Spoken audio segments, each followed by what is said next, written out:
So I've had a lot of questions and people commenting and DMing me on how to pull lists on Propstream. So I'm going to show you that today.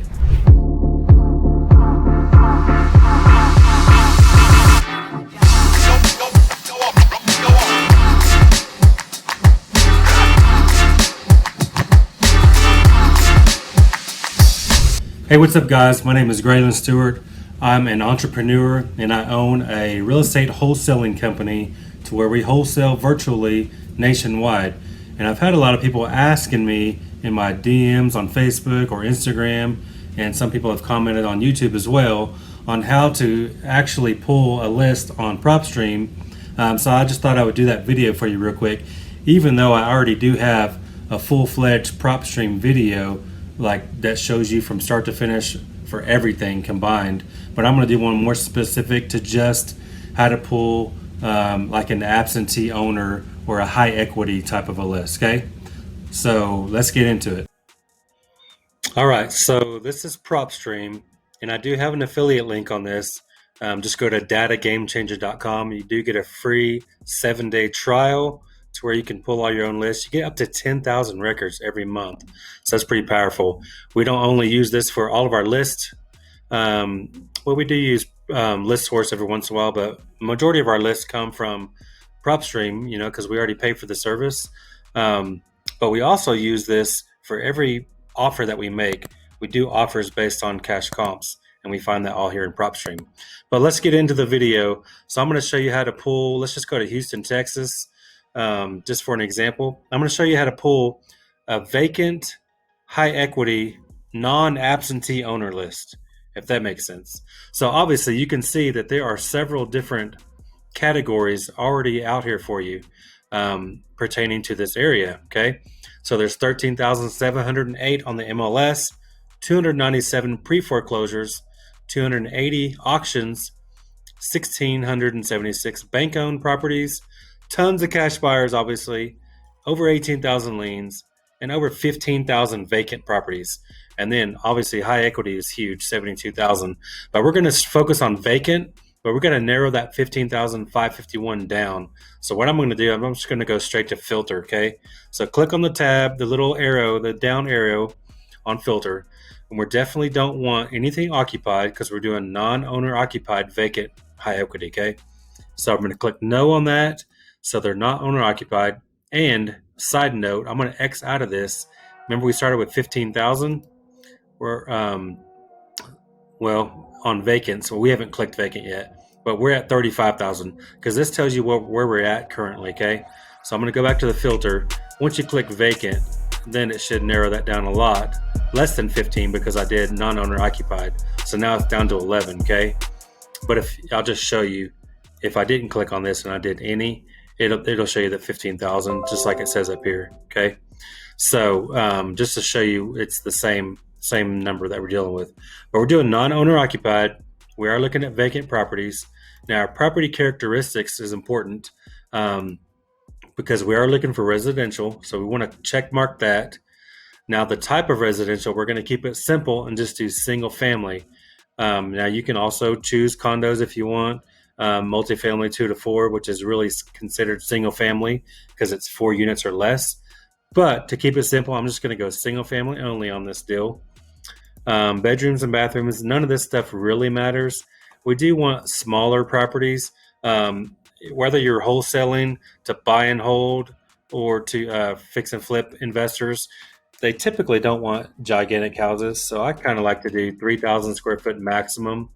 Definitely on rentals, the best rentals are in my opinion, under 1,500 square feet, and the best flips, in my opinion, are under 2,000 square feet. So I like to do 3,000 as a max. And again, you can see where we're at now. We're already down to 5,300 properties. Okay.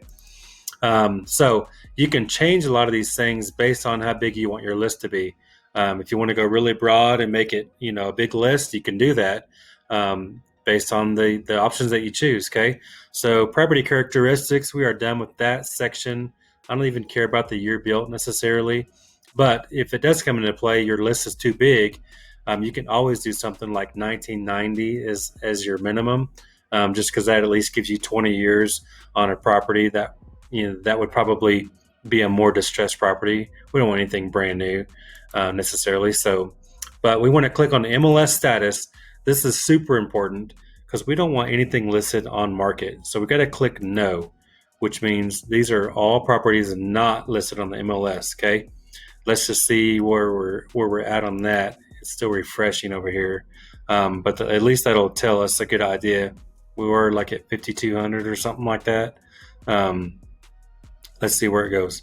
Okay, now we're at 5,100. So most of them are not on there already. So now we're not going to click on pre-foreclosure and bank-owned properties just yet or at all for this video because that's not where we're targeting on this specific list. Remember, this list, we're trying to do non-owner occupied vacant properties with some high equity, okay? So I'm not going to click on that. We do want to click on ownership info. This is very important. The most important thing is that we want individuals. We don't want corporate because they'll bring you back a lot of LLCs that are harder to skip trace. You can do those, and it just takes a little more legwork. We don't want mixed because it'll give you both. And we don't want trust.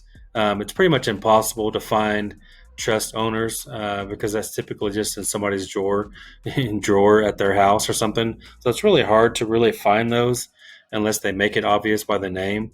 So we're just going to click on individual, okay? Years of ownership, we don't really care in this scenario. You can do that if your list is too big, but we're just going to leave that blank for this one. Just click on individual and ownership info. Now, we're not looking at liens, bankruptcies, or divorce status because those are different types of lists that you can do, okay? So for this video, we're focusing on other things. So our equity is super important, okay? Let's just see where we're at on the list. So we're at 3511 right now, okay? Now we want it to go to valuation. Equity is huge. You have to have equity to wholesale a property, okay? And as wholesalers, we are in a hot market, so we can pay a little bit higher. Therefore, our buyers are going to pay a little bit more. But at the same time, you do have to consider that there are repairs needed in almost every case on every property that we're looking for, okay? So you got to consider that. Let's just say a buyer wants to be all in at 80% this day and age in a hot market. So maybe we're going to target 70% equity and more. That leaves us 10% equity for some repairs and maybe for a small profit in this scenario, okay? So that leaves us with 3,053 properties right there, okay? So if we want smaller than that, we can do smaller. Let's just say, well, I don't want that many. So let's go to 60% equity. So that really leaves a lot of meat on the bone for repairs and a good wholesale fee as well, in my opinion. So that leaves us with 3107, okay? But maybe we still don't want that many. So we might want to go to, okay, let's just do 50% equity. So you can play with these numbers is the point of all of this. And maybe when we want on the ownership, okay, we want to make sure they own the house at least for 5 years. That way it's just going to narrow our list down. So now there's 1,300, okay? So let's say, well, maybe I want more than that. So let's just not even worry about the 5 years and just see what we had just by doing 50% equity, see what we came up with. It's still 3,100. So my goal is to go a little less on this particular house. So let's do what else we got here. So we got 50% equity. That's good. We don't really care anything else about the valuation. Maybe we do. Now the estimated value. So most houses to wholesale, we don't want $1 million houses or several $100,000 houses. So let's just do estimated value is like $300,000 max.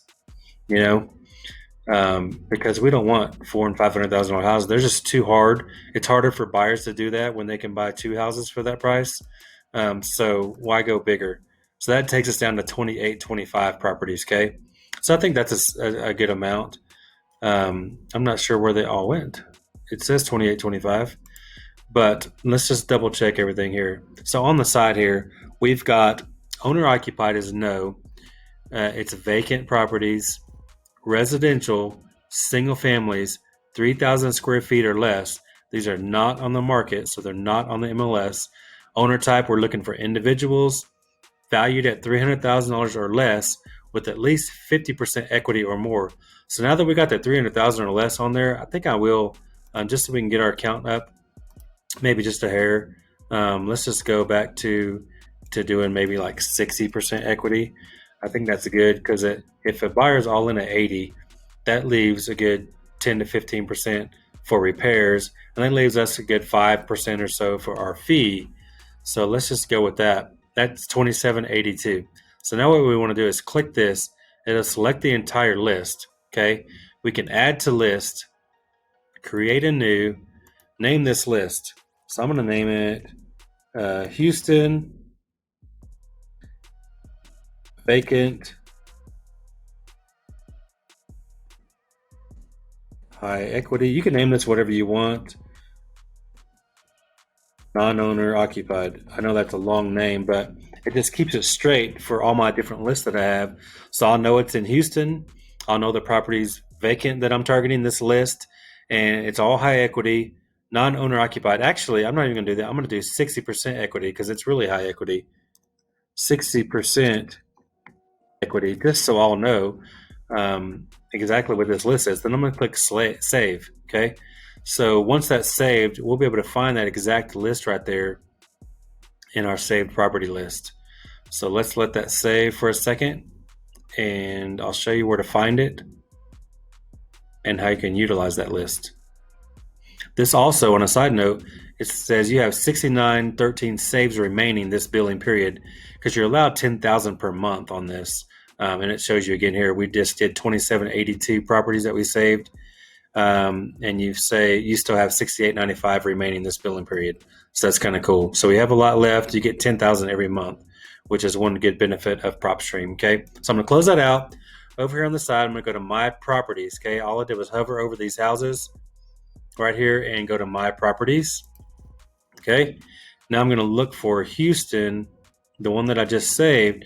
There it is, the vacant 60%. Okay. I'm going to click on that. 2,782 of them. Once that is all there, I'm going to click on this arrow that includes every property on the list. Then I just click export. So that allows you to export the property. It'll export it into an Excel file, and then you can send that file to a skip tracing company if you want to skip trace it, or you can just send that file directly to a mail house if you want to mail it or whatever. But if you are skip tracing it, to do cold calling or RVMs or SMS and that kind of thing, then you'll need that. Otherwise, you can just export it and send it to a mail house if you want to mail all those people. So anyways, that's how you do it. That's a vacant, non-owner occupied, high equity list in Houston, and that's how you do that. All right, so hopefully that all made sense. That was just one of many, many lists that you can pull from Propstream. So that's one that you can take. Obviously, you play around with it, do different things to try to work out different lists that you can do. And it's the same method, no matter what list you choose, you're just kind of doing different filters throughout there. But hopefully that made sense. If you found value in that, please subscribe to the channel if you haven't already, and definitely give me a thumbs up. I'd appreciate that a lot. And drop me a comment if you have any comments or questions or any concerns or whatever that you have. I'd be glad to answer those questions for you. So anyways, hope to see you in future videos. So I'll see you next time.